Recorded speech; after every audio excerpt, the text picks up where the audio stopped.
पालकांनी घेतलेले निर्णय मुलांसाठी नेहमीच योग्य ठरतात. सर्व काही उद्ध्वस्त झाल्यावर मुलांना समजते, मग त्यातून काय फायदा होणार. पालकांच्या मनात कधीही मुलांबद्दल वाईट विचार नसतात. ते त्यांच्या मुलांसाठी वधू आणि वर पाहण्यापूर्वी त्यांच्या मुलांच्या कल्याणाशी संबंधित असलेल्या सर्व गोष्टींकडे लक्ष देतात. मी जे बोलले ते तुम्हाला आवडले असेल तर कृपया मला कमेंटमध्ये सांगा. आज मी माझ्या आयुष्यात खूप आनंदी आहे. माझी कोणावरही तक्रार नाही. याच मुलीच्या शब्दात ऐकूया. माझ्या पतीने आपल्या नोकरासह माझ्यावर खोटे आरोप करून मला सोडले होते. जेव्हा मी माझ्या भावाच्या घरी गेले तेव्हा त्याने मला थप्पड मारली आणि घरातून हाकलून दिले आणि सांगितले की तू चुकीची महिला आहेस. मला हॉटेलमध्ये नोकरी शोधायला भाग पाडले. मी तिथे काम करायची आणि माझ्या खोलीत जाऊन पूजा करायची आणि देवाची प्रार्थना करायची. देवा, मला काहीतरी चमत्कार दाखवा, म्हणजे मी सर्वांसमोर माझे निर्दोषत्व सिद्ध करू शकेन. माझे दुःख कमी झाल्यावर हॉटेल मालकाने मला लग्नाचा प्रस्ताव दिला. हॉटेलच्या मालकाला पाहिल्यावर मी थक्क झाले, कारण माझे नाव आभा आहे. मला 2 भाऊ होते आणि मी त्यांची एकुलती एक बहीण होते. माझ्या जन्मानंतर माझे आई वडीलही खूप आजारी राहिले. दोन्ही भावांच्या वयात फारसा बराच फरक होता. माझा मोठा भाऊ कॉलेजमध्ये तर लहान भाऊ शाळेत शिकत होता. जेव्हा माझ्या पालकांना चांगली बातमी मिळाली, याबाबत आईने पतीला सांगितले. मुलं मोठीही झाली आहेत, मी त्यांच्यासमोर अशा गोष्टी कशा बोलणार. त्यांनी माझ्या वडिलांना सांगितले की आपण डॉक्टरांकडे जाऊया, यातून सुटका करून घेऊ, कारण ही आनंदाची बातमी तिला आयुष्याच्या शेवटच्या क्षणीच मिळत होती आणि त्यामुळे अशा अवस्थेत मुलांसमोर जायला ती कचरत होती. माझे वडील म्हणाले, काही गरज नाही, हे देवाचे निर्णय आहेत. म्हणून माझे वडील माझ्या आईला या बाबतीत खूप प्रोत्साहन मिळाले आणि तिनेही ही बाब त्यांच्या दोन्ही मुलांना त्यांच्या पद्धतीने समजावून सांगितली आणि त्यांनीही माझ्या वडिलांना याबाबत कोणताही प्रश्न विचारला नाही. मी त्यांच्या घरी जन्माला आले तेव्हा माझे दोन्ही भाऊ मला बाहुलीसारखे घेऊन फिरायचे. माझी आई आणि माझे वडील त्यांना पाहून खुश व्हायचे आणि माझे वडील माझ्या आईला म्हणायचे की तुझी विनाकारण काळजी होत आहे. बघ, तुझी मुले बहिणीवर किती प्रेम करतात. माझ्या आईलाही हे पाहून आनंद झाला. माझ्या जन्मानंतर तिची तब्येत खूप खराब झाली. ती अनेकदा आजारी असायची. माझ्या वडिलांनी माझ्या आईला सर्वत्र डॉक्टरांकडून तपासले आणि तिच्यावर उपचार केले. डॉक्टरांनी तिला ब्लड कॅन्सरचे निदान केले आणि त्यांना सांगितले की तिचे जगण्याचे दिवस खूप कमी आहेत. ही बातमी माझ्या कुटुंबावर संकटासारखी कोसळली. माझ्या आईने माझ्या वडिलांना माझ्यानंतर माझ्या मुलांची काळजी घेण्यास सांगितले. माझ्या वडिलांनी तिला धीर दिला. अशा गोष्टी का बोलतेस? तू लवकरात लवकर बरी होशील आणि तुझ्या मुलांची स्वतः काळजी घे. पण देवाची दुसरी योजना होती. पण 2 महिन्यांनी माझी आई आम्हाला सोडून हे जग सोडून गेली. माझ्या आईने हे जग सोडले तेव्हा मी फक्त 4 वर्षाची होते. आमचे घर पूर्णपणे उद्ध्वस्त झाले. माझ्या आईच्या मृत्यूवर कोणाचाही विश्वास बसत नव्हता. माझ्या भावाने माझी काळजी घेतली आणि मी सुरुवातीपासूनच माझ्या भावांच्या जवळ आहे आणि माझ्या वडिलांच्या जवळ आहे. दरम्यान माझ्या मोठ्या भावाने शिक्षण पूर्ण केले आणि परदेशात नोकरीसाठी अर्ज करण्यास सुरुवात केली आणि माझ्या वडिलांना सांगितले की मी बाहेर जात आहे आणि माझा लहान भाऊ त्याच्या अभ्यासात व्यस्त आहे. तर माझ्या बहिणीची काळजी घेण्यासाठी घरी कोण उपस्थित असेल. माझ्या वडिलांनीही या प्रकरणावर विचार केला. ते सुद्धा खूप काळजीत होते, कारण ते सुद्धा त्यांच्या व्यवसायाबद्दल घराबाहेर राहत असत. मला मोलकरणीच्या स्वाधीनही करता आले नाही. त्यामुळे आता माझ्या वडिलांच्या बहिणी आणि भावांनी त्यांना पुन्हा लग्न करण्याचा सल्ला दिला. माझे वडील दुसऱ्या लग्नासाठी तयार नव्हते. आई वारल्यावर वडिलांनी दुसरं लग्न केलं, म्हणून आपल्या मुलांना काय वाटेल याची त्यांना काळजी वाटत होती. माझ्या भावाला जेव्हा ही गोष्ट कळली तेव्हा तो म्हणाला की बरं झालं. अशा प्रकारे माझ्या भावाच्या सांगण्यावरून माझ्या वडिलांनी दुसरे लग्न केले. माझ्या सावत्र आईने सुरुवातीला माझ्या वडिलांसमोर माझी खूप काळजी घेतली, पण जोपर्यंत माझे वडील घरात होते तोपर्यंत माझ्या आईने माझ्याकडे विशेष लक्ष दिले नाही. मी भुकेने रडत राही, पण तिला माझी पर्वा नव्हती. माझा भाऊ आणि वडील रात्री परत यायचे तेव्हा मी त्यांना माझ्या बोलक्या भाषेत सांगायचे मला भूक लागली आहे. मग माझी आई मला त्यांच्यासमोर लाड करायला लागली आणि त्यांच्या पाठीमागे राग काढू लागली. मग माझी सावत्र आई गेल्यानंतर माझ्याशी कसे वागले याची त्यांना कल्पना नव्हती. असेच दिवस जात होते. मी आता 8 वर्षाची आहे. 3 वर्षांनी माझा भाऊ परदेशातून आला. माझ्या भावाला पाहून मला खूप आनंद झाला आणि तो पण माझ्यासोबत बसून बोलत होता. तो मला माझ्या शिक्षणाबद्दल विचारत होता आणि छोट्या छोट्या गोष्टींबद्दल बोलत होता. मी पण आनंदाने हसत होते. असेच काही दिवस गेले जेव्हा घरात मोठ्या भावाच्या लग्नाचा गदारोळ होता. जेव्हा मी माझ्या मोठ्या भावाच्या लग्नाबद्दल ऐकले तेव्हा मला कळले की माझ्या मोठ्या भावाचे लग्न माझ्या सावत्र आईने आयोजित केले होते. तेव्हा मला खूप आनंद झाला, पण नंतर धक्का बसला, कारण सावत्र आईच्या मैत्रिणीची मुलगी अनेकदा आमच्या घरी यायची आणि ती माझ्याशी नीट वागत नव्हती. मला माझ्या मोठ्या भावाला त्या मुलीशी लग्न करू नका असे सांगायचे होते, पण मी त्याला उघडपणे सांगू शकले नाही. ही गोष्ट मी मनात दाबून टाकली. अशा प्रकारे माझ्या मोठ्या भावाचे लग्न मोठ्या थाटामाटात पार पडले. माझ्या वडिलांनाही त्यांच्या मुलाच्या लग्नामुळे खूप आनंद झाला होता. माझ्या वडिलांनी माझ्या मोठ्या भावाला परदेशात जाऊ नका, तर त्यांचा कौटुंबिक व्यवसाय सांभाळ असे सांगितले होते. त्यामुळे भाऊ माझ्या वडिलांसोबत ऑफिसला जाऊ लागला. पूर्वी माझी सावत्राई माझ्याशी वाईट वागायची. आता तिच्या मैत्रिणीची मुलगीही तिला सामील झाली. एकदा मी माझ्या वडिलांना या लोकांबद्दल सांगण्याचा प्रयत्न केला, ते माझ्याशी कसे वागतात, पण माझ्या वडिलांनी माझ्या बोलण्याकडे लक्ष दिले नाही. हळूहळू त्यांचं वागणंही माझ्यासाठी विचित्र होऊ लागलं. माझा मोठा भाऊही त्यांच्या व्यवसायात व्यस्त होता आणि दोन्ही धाकटे भाऊही आपापल्या कामात व्यस्त होते. मी आधी एकटी होते आणि आताही एकटी झाले होते. जसजशी मी मोठी होत होते तसतसे माझ्या आत खूप जखमा होत्या. मी कोणाशीही उघडपणे बोलू शकत नव्हते. माझ्या वागण्यावर कुटुंबात अनेकदा चर्चा होऊ लागली. माझ्या सावत्राईवर माझी जबाबदारी टाकून माझे वडील स्वतंत्र झाले होते. हळूहळू माझी सावत्राई मला घरची कामे करायला लावू लागली आणि ती माझ्या भावांच्या अनुपस्थितीत मला हे काम करायला लावत असे. एकदा मी नकार देण्याचा प्रयत्न केला तेव्हा तिने मला धमकावले आणि त्यामुळे तिच्या रागाच्या भीतीने मी कामाला लागले. 10वी पास झाले होते आणि माझ्या भावाने मला सांगितले की तू कॉलेजमध्येही शिकू शकतेस. पण माझ्या वहिनी आणि सावत्राईने माझ्या भावाला सांगितले की तिला स्वतःहून पुढे शिक्षण घ्यायचे नाही. मोठ्या कष्टाने 10वी उत्तीर्ण झाले. तिचे कोणते मार्क्स आधी चांगले मिळत होते आणि आता ते आणखी कशात तरी उमलणार आणि हेही वास्तव होते. माझ्या शिक्षणाकडे कोणीच लक्ष दिले नाही. मला अभ्यासात चांगले गुण मिळाले नाहीत. त्यामुळे माझ्या भावानेही याकडे लक्ष दिले नाही आणि मी हळूहळू घरातील कामात मग्न झाले. मी माझी आवड माझ्या कामात केंद्रित केली होती आणि त्यातच मला माझा आनंद मिळत होता. घरी कोणी पाहुणे आले की मी त्यांच्यासाठी विविध प्रकारचे पदार्थ बनवून त्यांची सेवा करायचे. मी शिजवलेले अन्न खाल्ल्यानंतर माझे भाऊ माझी स्तुती करायचे. आता माझ्या दुसऱ्या भावाचे पण लग्न झाले होते. त्याची बायको पण खूप लट्ट होती आणि तिला खूप त्रास झाला होता. ती क्वचितच कोणाशीही बोलायची आणि बहुतेक तिच्या खोलीतच राहायची.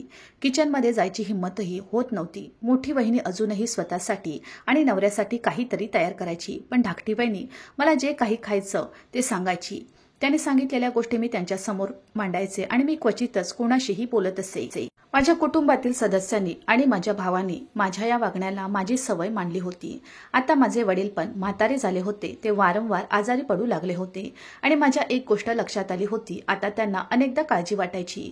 मी त्यांच्यासाठी जेवण शिजवून त्यांच्या खोलीत घेऊन जायचे. खूप वर्षांनी मी त्यांच्यासाठी जेवण बनवले आणि त्यांच्या खोलीत नेले आणि मी परत आल्यावर ते म्हणाले, माझ्यासोबत थोडा वेळ बस, कारण माझ्या वडिलांनी माझ्याशी अनेक वर्ष असे कधीच बोलले नव्हते. त्यांच्या जवळ बसताना मी दचकले. त्यांच्या विनंतीवरून 2-3 वेळा मी त्यांच्या जवळ बसले. थोडा वेळ माझ्याकडे बघतच राहिले. मग विचारलं, काय झालं, गप्प का? मी अचानक त्यांच्याकडे पाहिलं आणि बघितलं. त्यांना इतक्या वर्षांनी हा प्रश्न विचारायचा कसा काय आठवला. मी लहानपणापासूनच गप्प राहायला शिकले होते. जेव्हा त्यांचं दुसरं लग्न झालं आणि इतक्या वर्षांनी माझं गप्प राहणं त्यांच्या लक्षात आलं, पण मी काही उत्तर न देतात नाही म्हणून मान टेकवली. काही वेळाने त्यांनी माझ्या डोक्यावर हात ठेवला आणि म्हणाले, मी तुझा बाप आहे. तुला कोणतीही अडचण असेल तर तू मला सांगू शकतेस. मला माहीत आहे की तुझे कुटुंब तुझ्याशी चांगले वागले नाही, पण मी प्रयत्न करेन. हे मी माझ्या घरच्यांना समजावून सांगू शकतो. अशा रीतीने काही वेळ बसून मी त्यांच्या खोलीतून बाहेर आले आणि दुसरा दिवस माझ्यासाठी परीक्षेचा होता. सकाळी उठून नाश्ता करायला स्वयंपाकघरात जायला लागले तेव्हा मला दिसले की माझे वडील, त्यांच्या दुसरी पत्नी आणि भाऊ आणि त्यांच्या बायका अंगणात बसले होते. जेव्हा त्यांनी मला पाहिले आणि त्यांनी मला त्यांच्याजवळ बोलावले आणि मी सर्वांचे चेहरे पाहिले आणि मला वाटले की काहीतरी अनुचित प्रकार घडला आहे, कारण सर्वांचे चेहरे लटकलेले आणि रागाने भरलेले होते. माझे वडील म्हणाले, आज मी तुम्हा सर्वांना सांगत आहे की माझी मुलगी आभावर कोणीही आपली इच्छा लादणार नाही. तुम्हाला जर काही कामाची गरज असेल तर तुम्ही तुमचे काम स्वतः करा. ती या घरची मुलगी आहे, मोलकरीण नाही. पण तुम्ही लोकांनी तिला मोलकरीण मानले आहे. आणि त्यांनी माझ्या भावांनाही सांगितले की तुमच्या बहिणीसोबत इतके वर्ष हे सर्व होत आहे आणि तुमच्या बायका तिच्याशी कसे वागतात हे तुमच्या लक्षात आले नाही. मी माझे डोके झुकवून ठेवले, कारण मला माहीत होते की माझे वडील हे सांगून त्यांच्या खोलीत जातील, परंतु त्याचा माझ्यावर गंभीर परिणाम होईल. त्यानंतर माझी सावत्राई आणि माझ्या वहिनींची माझ्याशी असलेली वागणूक वाईट झाली. आता उघडे ठोमणे सुरू झाले होते. तू आमच्याबद्दल तुझ्या वडिलांच्या कानात काय कुजबुजलीस की त्यांनी सगळ्यांना एकत्र केले आणि प्रत्येकाच्या चुका मोजल्या. मी शांतपणे त्यांचं ऐकत राहिले. यासारखे वेळ निघून गेला. घरातील सदस्यांची वागणूक तशीच राहिली. माझ्या वडिलांना समजावून सांगण्याचा फारसा परिणाम कुटुंबावर झाला नाही. माझ्या मोठ्या भावाला आधीच 2 मुले होती आणि आता माझ्या वहिनी आणि भाऊ फक्त त्यांच्या मुलांवरच लक्ष केंद्रित करत होते. आता सगळ्यांचे माझ्याकडे लक्ष कमी झाले आहे एक गोष्ट चांगली म्हणजे आता माझ्या वडिलांना कळायला लागलं होतं. ते अनेकदा मला त्यांच्याकडे बोलावून तासनतास माझ्याशी बोलत असत. पूर्वी कधीही न पाहिलेले त्यांचे हे रूप पाहून मला आश्चर्य वाटले. ते माझ्याशी माझ्या खऱ्या आईबद्दल खूप बोलले आणि तिच्या लग्नाचा फोटो काढून मला दाखवला आणि आमच्या लहानपणीचा जुना फोटो बघत राहिले. ते माझ्याशी बोलत राहायचे. जेव्हाही मी घरातील कामापासून दूर असायचे तेव्हा मी त्यांच्याजवळ बसायचे. माझी सावत्र आई आणि माझा भाऊ मला सांगायचे की माझ्या वडिलांच्या जवळ बसून देवाला माहीत की काय बोलत होती. एके दिवशी माझ्या वडिलांनी मला सांगितले की माझा एक जुना मित्र मला भेटायला येत आहे, त्याच्यासाठी चांगले जेवण तयार कर. मी त्यांच्या सल्ल्याचे पालन केले होते आणि जेवण तयार केले आणि माझ्या वडिलांचे मित्र घरी आल्यावर माझ्या वडिलांनी मला आधी चहाची व्यवस्था करण्यास सांगितले. मी चहासोबत पकोडे पण तयार केले होते आणि ते सर्व एका ट्रेवर मांडून ड्रॉइंग रूममध्ये घेऊन गेले. एक अतिशय सामान्य माणूस माझ्या वडिलांसोबत बसून बोलत होता. मला पाहताच त्याने माझ्या वडिलांना विचारले की ही आभा आहे का? तर माझे वडील हो म्हणाले आणि मग त्यांनी सांगितले की ती खूप मोठी झाली आहे. ती 2.5-3 वर्षाची असताना मी तिला पाहिलं. तिला पाहिल्यानंतर मी ओळखू शकलो नाही. अशा प्रकारे माझे वडील आणि त्यांचे मित्र बराच वेळ बसून बोलत होते. जेवणाची वेळ झाली तेव्हा मी जेवण दिले. त्यांनी माझ्या जेवणाची खूप प्रशंसा केली. काही वेळ असेच बसून राहिल्यानंतर तो निघून गेला. ते गेल्यानंतर माझ्या वडिलांनी पुन्हा एकदा कुटुंबातील सदस्यांना एकत्र केले आणि सांगितले की मला तुमच्याशी खूप महत्त्वाच्या गोष्टीबद्दल बोलायचे आहे. आज पुन्हा अस्वस्थ झाले. आज ते पुन्हा काय बोलणार आहेत माहीत नाही. त्या दिवसाप्रमाणे पुन्हा कोणीतरी असे कृत्य करेल की माझे कुटुंबीय पुन्हा माझ्यापासून दुरावतील आणि मला टोमणे मारतील. पण त्यांचे म्हणणे ऐकून मला धक्काच बसला. ते म्हणाले की मी माझ्या मुलीचे लग्न करण्याचा निर्णय घेतला आहे. त्यांचे म्हणणे ऐकून मी डोळे मोठे करून वडिलांकडे आश्चर्याने पाहिले. काही वेळाने माझा मोठा भाऊ माझ्या वडिलांना म्हणाला, तुम्ही त्यांना न विचारताही एवढा मोठा निर्णय घेतला आहे. तेव्हा माझे वडील म्हणाले, आजच्या आधी तुम्ही याविषयी बोललात का किंवा त्याचा काही समाचार घेतला होता का? आता मी कोणाचा सल्ला घ्यावा? माझ्या मुलीने या घरात नोकरसारखे काम करत राहावे असे मला वाटत नाही. तिच्या भविष्याचाही निर्णय मी घेतो. माझ्या मोठ्या भावाने विचारले, आबाचे नाते कुठे निश्चित केले आहे? तर माझ्या वडिलांनी सांगितले की मी तिचे नाते माझ्या मित्राच्या मुलासोबत निश्चित केले आहे. अचानक पहाटे वडिलांना भेटायला आलेल्या त्यांच्या मित्राचा चेहरा माझ्या डोळ्यासमोर आला. माझी सावत्र आई आणि वहिनी लग्नाला तयार नव्हत्या, कारण माझ्यानंतर त्यांचे काम कोण करणार? अशा प्रकारे माझ्या वडिलांनी स्वतः माझे नाते ठरवले. घरच्यांनी त्या मुलाला एकदाही पाहिले नव्हते आणि मला माझ्या वडिलांचा निर्णय मान्य नव्हता, म्हणून मी शांतपणे त्यांच्या निर्णयापुढे डोके टेकवले. तब्बल 20 दिवसानंतर माझ्या वडिलांनी सांगितले की आबाचे लग्न आम्ही रविवारी निश्चित केले आहे आणि लग्न रविवारीच होणार आहे. ते लोक रविवारीच लग्नाच्या मिरवणुकीने येत आहेत. त्यामुळे लग्नासाठी मोजकेच लोक येत असल्याने लग्नाची सर्व व्यवस्था घरीच करण्यात आली होती. माझे कुटुंबीयही लग्नाच्या तयारीत व्यस्त होते. काही खास पाहुण्यांना आमंत्रित करा आणि लग्न अगदी साध्या पद्धतीने होणार होते. माझ्या सासरच्या मंडळीकडून फारसे लोक येत नव्हते, त्यामुळे वडिलांनी मोजक्याच पाहुण्यांना बोलावले होते. माझा विवाह रविवारी अत्यंत साधेपणाने पार पडला. माझ्या सासरच्या लोकांनी लग्नाचे दागिने आणले होते. मी तेच दागिने घातले होते. माझी सावत्र आई एकदाही माझ्याकडे आली नाही आणि तिने माझ्याशी लग्नाबद्दल बोलले नाही. मी फक्त माझ्या खोलीत उपस्थित होते. बाकी सर्वजण ड्रॉइंग रूममध्ये बसले होते. अचानक माझ्या खोलीचा दरवाजा उघडला आणि माझे वडील भाऊ खोलीत आले. माझ्या वडिलांनी माझ्या डोक्यावर हात ठेवला आणि ते म्हणाले, पूर्वी मी फक्त तुझ्या लग्नाचा निर्णय घेतला होता, पण आज मी तुझा निरोप घेतोय. जेव्हा त्यांनी हे शब्द बोलले तेव्हा मी लगेच माझ्या डोक्यावरून स्कार्फ उचलला आणि त्यांच्याकडे पाहिले. माझ्या डोळ्यात अश्रू आले आणि ते म्हणाले की काळजी करण्याची गरज नाही. तुझ्या भल्यासाठी मी हा निर्णय घेत आहे. ज्या मुलाशी तुझे लग्न झाले आहे तो परदेशात नोकरी करतो. त्याला काही दिवसांनी परत परदेशात जायचे आहे. त्यामुळे तुझ्या सासरच्या मंडळींना त्याने तुम्हाला सोबत घेऊन जावे असे वाटते, जेणेकरून तुम्ही दोघे पती पत्नी एकमेकांसोबत वेळ घालवू शकाल. अशा प्रकारे माझ्या वडिलांनी मोलकरणीला माझी बॅग तयार करण्यास सांगितले आणि मी माझ्या वडिलांना मिठी मारून रडत होते. रडत भावांना भेटून मी घर सोडून सासरी परत आली. रडतच राहिले, कारण आजपर्यंत मी कधीच घरापासून दूर गेले नव्हते. मी माझ्या नवऱ्याचा चेहराही पाहिला नव्हता. गाडीत बसून माझी फाट थकली होती आणि प्रवास संपत नव्हता. जवळपास 6-7 तासांच्या प्रवासानंतर गाडी एका मोठ्या बंगल्यावर थांबली. माझ्या सासऱ्यांनी मला गाडीतून खाली उतरायला सांगितले. मला आश्चर्य वाटले. त्यांच्या घरात एकही स्त्री नव्हती जो मला घरात घेऊन जाईल. सासरे आणि नवऱ्याच्या मागे लागून मी घरात शिरले. माझ्या सासऱ्यांनी माझ्या नवऱ्याला मला त्यांच्या खोलीत घेऊन जाण्यास सांगितले. तेव्हा माझ्या नवऱ्याचे शब्द माझ्या कानावर गेले की तुम्ही तुमच्या इच्छेनुसार माझे लग्न केले आहे, त्यामुळे तिला तुमच्या खोलीत घेऊन जा. माझा तिच्याशी काही संबंध नाही. तुम्ही तिला तुमच्या खोलीचा रस्ता दाखवा. जेव्हा हे शब्द माझ्या कानावर पोहोचले तेव्हा माझे हृदय जणू अथांग डोहात पडल्यासारखे वाटले. त्यांच्या संमतीशिवाय हा विवाह झाला. माझ्या सासऱ्यांनी मला माझ्या खोलीचा रस्ता दाखवला. मला खोलीत दाखल करून घेतल्यानंतर ते परत गेले. ते म्हणाले, मी मोलकरणीबरोबर अन्न वगैरे पाठवतो. आणि अशात काही वेळाने मोलकरीण खोलीत आली. तिने मला जेवण वगैरे दिले आणि माझी कपड्यांची पिशवी ठेवली आणि माझ्याजवळ बसून विचारले, मॅडम, तुम्हाला आदिसाहेबांबद्दल माहिती नव्हती का? आदिसाहेबांना परदेशातील एक मुलगी आवडली आहे, जी मोठ्या साहेबांना अजिबात आवडत नाही. पण तुमची खूप फसवणूक झाली आहे. पण काळजी करू नका. मोठ्या साहेबांचे मन खूप चांगले आहे. ते तुमच्यावर कधीही अन्याय होऊ देणार नाहीत. खड्ड्यात पडल्यावर किंचाळल्यासारखं माझं मन वाटलं. मी त्या मोलकरणीला काहीच बोलले नाही. मग मोलकरीण निघून गेली. मी माझ्या नवऱ्याची वाट पाहत बराच वेळ बसून राहिले. पण माझा नवरा खोलीत आला नाही आणि मी प्रवासाने खूप थकले होते. त्यामुळे माझ्या आरामासाठी मी जड कपडे काढले आणि बदलले आणि झोपले. दुसऱ्या दिवशी सकाळी पूजेच्या वेळी माझे डोळे उघडले. पूजा करण्यासाठी बाहेर वरांड्यातल्या तुळशीच्या झाडाजवळ जाऊन सूर्यदेवाला जल अर्पण केले आणि मग खोलीत येऊन बसले. खोलीचा दरवाजा उघडला. मी वर पाहिलं तर माझ्या दारात एक देखणा माणूस उभा होता. मी माझ्या बसलेल्या स्थितीतून पटकन उठले. पण तो माणूस जबरदस्तीने दार बंद करून खोलीत शिरला आणि तो दबक्या आवाजात म्हणू लागला की तू एक गोष्ट ध्यानात, मी तुझ्याशी लग्न करणार नाही आणि तुझ्यासोबत आयुष्य घालवण्याचा निर्णय घेणार नाही. पण माझ्या वडिलांनी मला हे लग्न करायला लावले आहे. या लग्नाला माझी कोणतीही संमती नाही. असे बोलून त्याने माझे मन उडवले. मी त्याच्या बोलण्याला प्रतिसाद दिला नाही. शांतपणे ऐकत राहिले. अशातच काही वेळाने तो खोलीबाहेर गेला. बराच वेळ तसाच बसून राहिले. काही वेळाने माझे सासरे खोलीत आले. ते म्हणाले, माझ्या मुलाच्या वागण्याबद्दल मी तुझी माफी मागतो. खरं तर त्याला लग्न करायचं नव्हतं, पण मला त्याचे लग्न भारतात करायचे होते आणि त्यामुळेच तो आता रागावला आहे. पण बघू, नक्कीच बरं होईल. त्यांचं बोलणं ऐकून मी शांत झाले. हे प्रश्न माझ्या मनात निर्माण होत होते. जर माझ्या वडिलांना हे माहीत होते तर त्यांनी माझ्यासोबत एवढा मोठा गुन्हा का केला? माझे वडील मला 2 वेळचे जेवण सुद्धा देऊ शकत नव्हते आणि त्यांनी माझे लग्न झाल्यावर लगेचच मला निरोप दिला. या नरकात ढकलले. पण माझ्याकडे त्या प्रश्नाची उत्तरे नव्हती. अशा प्रकारे माझे पती आपले सामान वगैरे घेऊन त्याच दिवशी घरातून निघून गेले आणि मी हे शहर कायमचे सोडत आहे असे वडिलांना सांगून ते निघून गेले.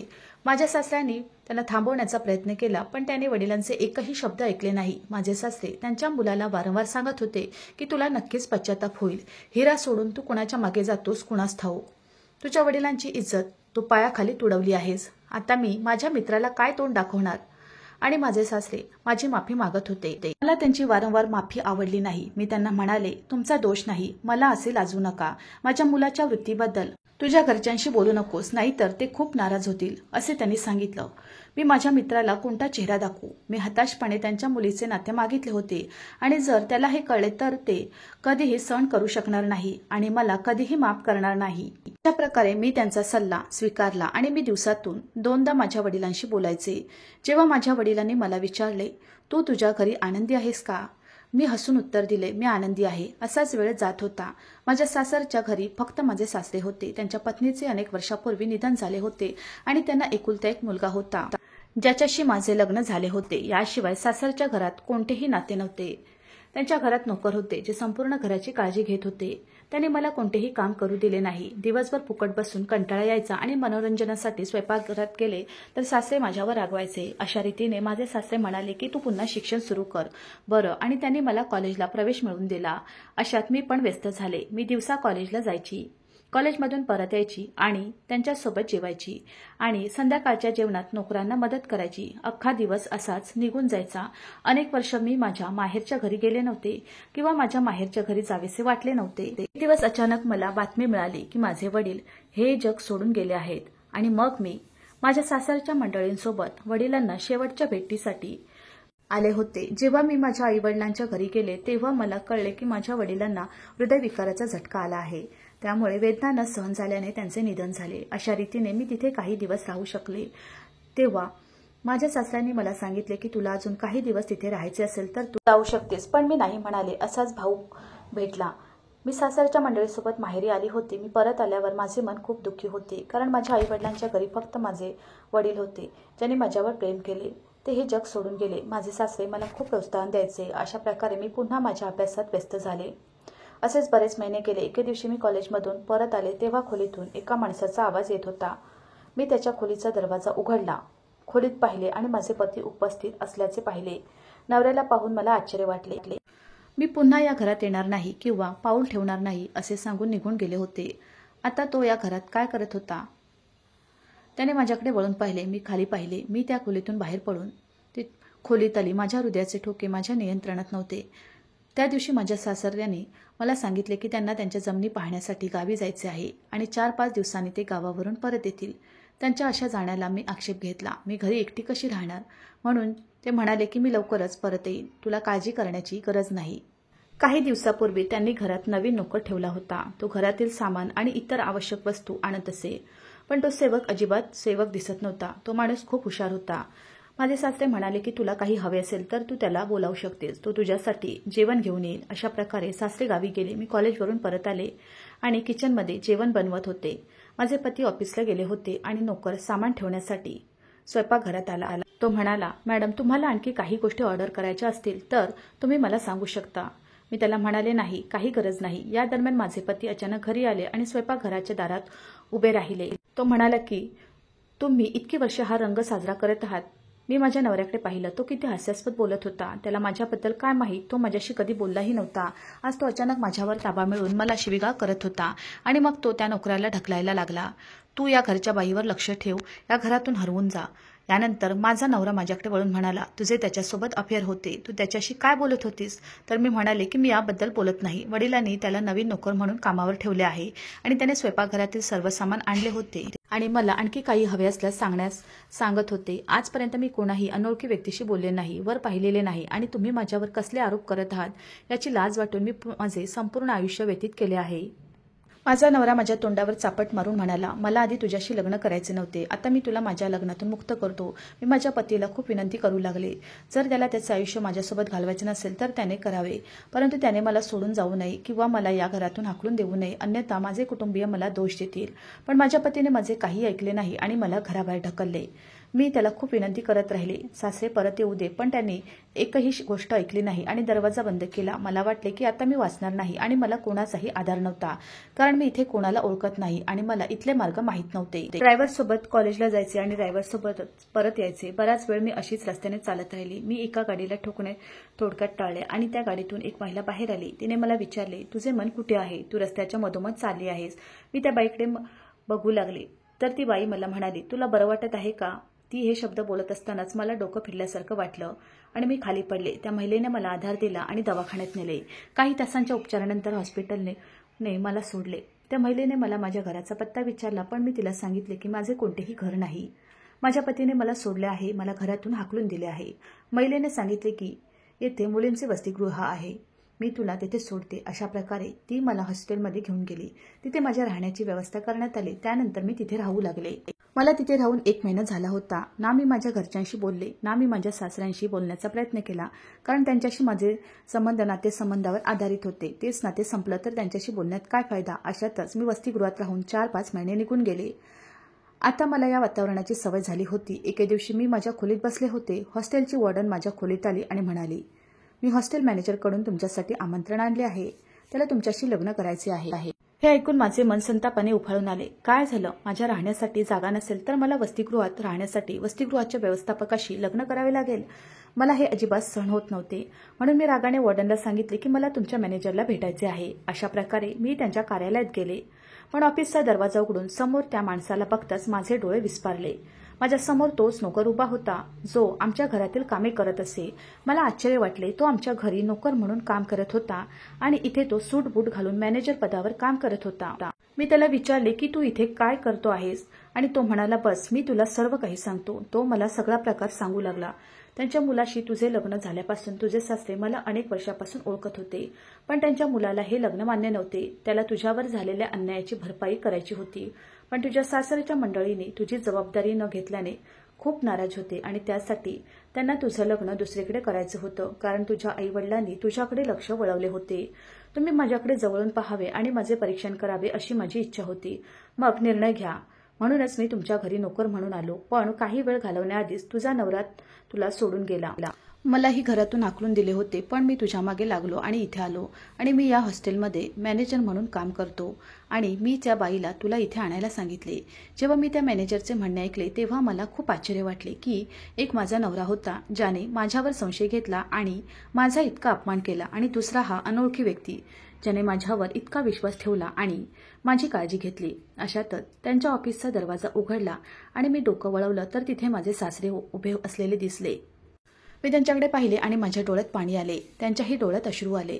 ते म्हणाले, तू इथे हजर असणार हे मला माहीत होतं, पण तू तुझ्या दुःखात आहेस म्हणून तुझ्याशी बोलू शकलो नाही. मला माझ्या मुलाच्या वागण्याची खूप लाज वाटते. मी तुझी माफी मागतो. ना मी त्या दिवशी गावाला गेलो असतो, ना तुझ्यासोबत हे सर्व घडले असते. तर माझे सासरे म्हणाले, मी तुझ्यासाठी ठरवले आहे. आता तू हे निवडू शकतेस किंवा तू एकटी राहू शकतेस. मी बाप म्हणून तुझ्या डोक्यावर हात ठेवीन. तू हो म्हणशील तर मी तुझं लग्नही या मुलाशी करून देईन. तू तुझ्या आयुष्यात सुखी राहा.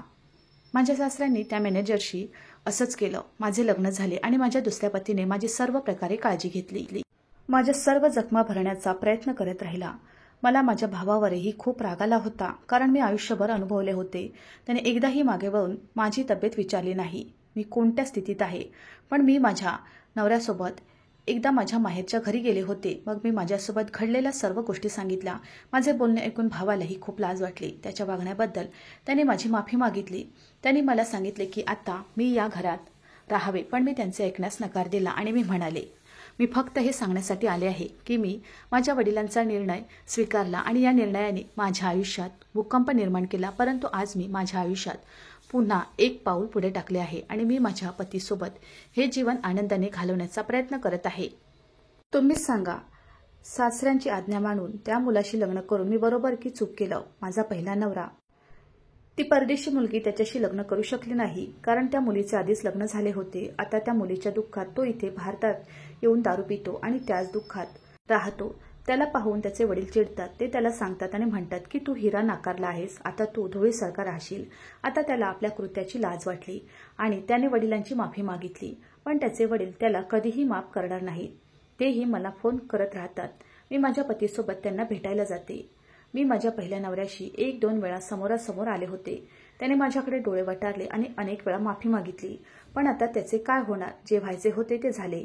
मित्रांनो, मला आशा आहे की तुम्हाला आमची कथा आवडली असेल. कथा आवडली असेल तर व्हिडिओला लाईक करा, चॅनलवर नवीन असाल तर सबस्क्राईब करा आणि हो, नोटिफिकेशन बटन दाबा, जेणेकरून तुम्हाला पुढील अपडेट सर्वात आधी मिळतील. तुमचा मौल्यवान वेळ कथा ऐकण्यासाठी दिल्याबद्दल धन्यवाद. पुन्हा भेटू अशाच एका नवीन कथेसोबत.